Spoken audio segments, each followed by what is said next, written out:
Government's business was taken up on Day 6 of the budget session 2022.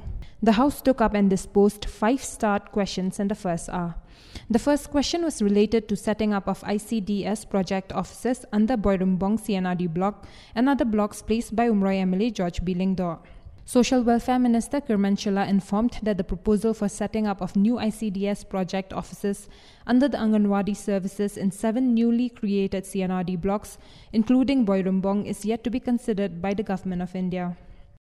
The second question was on whether Bolgangre village under Rerapara has received 100% electrification. Deputy Chief Minister in charge Power Preston Tinsong informed that 42 of the 75 households could not be electrified since the village was not in the list of villages in the Saubhagya scheme, but electrification has been proposed under the revamped distribution sector scheme. The third question was on the status of construction work of the trauma center at Nongpo, raised by local MLA Meryl Bonds Aim. Cabinet Minister Lakshman Rumboy informed that at present, the physical and financial progress of the work is 75%, and the building is currently utilized as COVID ward and district COVID laboratory. The fourth start question was on several aspects of the functioning of the Meghalaya Energy Corporation Limited (MECL), placed by North Shillong MLA Adilbert Nongrom. Deputy Chief Minister in charge Power, Preston Tinsong, said that MECL isn't self-sufficient to cover its expenses as of yet, and loans are taken to cover capital costs for project implementation and working capital loans for power purchase and other expenditure.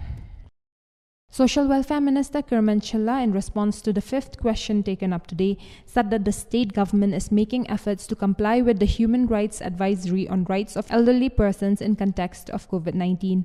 He said that doorstep delivery for immediate medical attention has been provided to elderly persons having severe mobility issues. Following question hour, a 0-hour notice was raised by Opposition Chief Whip George Bilingdo on the caption, Tengkash Pauklur, Lapandan Kam ka Meghalaya nakabenta ka Nirbhaya Fund. Meghalaya spends rupees 10 crores from Nirbhaya Fund. Social Welfare Minister Kirmanchila informed that the government received rupees 28.56 crores under the fund and the government has utilized 17.94 crores. A short duration discussion was raised by Mausan Ram MLA at Chamshang Pliang under the caption, Kerpat Kinong Rap Yau MLA ka Mausan Ram Banyak Ren Haka Yeng Dorbar, regarding grievances of areca nut plantation farmers. He urged the government to recognize areca nut as a cash crop product and consider launching an areca nut mission.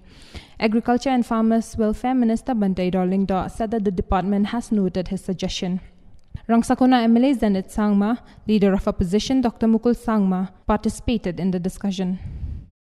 The short duration discussion was followed by voting on supplementary grants. 29 demands for grants were passed. During a cut motion on demand number 6, moved by Transport Minister Dasakyat Bhalamare, the minister informed that the ISBT at Maulai Mauyong will be operational by April 1st and 95% procedure has been completed. During the general discussion on the budget, 10 legislators, Meryl Bonds Aim, Panyat Singh's Aim, Lambor Malnyang, Marton Sangma, Zanet Sangma, Rupert Momin, Sostenes Sotun, Jigur Mirtong, Rakam Sangma, and Kimfa Marbenyang participated in the discussion. The discussion on the budget will be continued on Monday, the 14th of March. Snippets of the business of the day can be found on our YouTube playlist titled Budget Session 2022.